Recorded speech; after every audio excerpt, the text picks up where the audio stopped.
So how long does it take to create irreversible spinal damage after even a small injury in your spine? Hi, I'm Dr. Kim Carlucci, and I practice chiropractic in Montclair, New Jersey, and today we are talking about self-care. After an injury, we do not want to let things wait. When you have any kind of pain, it's an indication that something is not right.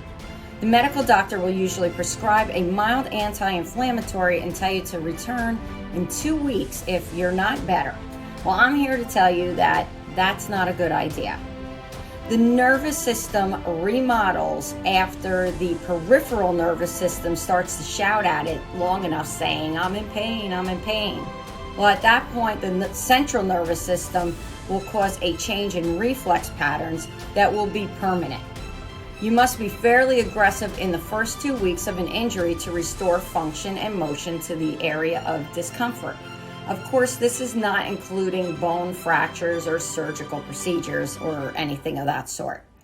When you have a sprain-strain injury, sprain being the tearing of a tissue in the ligament and a strain being a tearing or a breakdown of the tissue in the muscle, most people wait to treat. Researchers have found that immobilization in rats for 2 weeks leads to sensory dysfunction accompanied by reduction in protein and ions, by local changes in the bone, reduction in density and thickness, and muscle decrease in fiber size and muscle mass. And this is concurrent with diminished contractile function.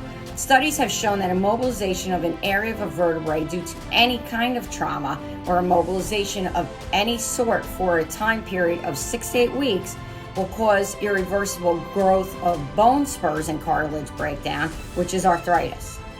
So treatment of 2 to 6 weeks is a sensitive time period for regeneration of degenerative discs. The first 2 weeks are the most effective for treating an injury. If you have had an injury longer than 8 weeks, and we're talking about months, not years, you're not without hope. The treatments will have to be more repeated and for a much longer period of time, sometimes months, to reverse or at least help to stop the degeneration. My point is not to scare you, but to talk to you about time management. Most people don't get help until they're in pain or in a crisis situation.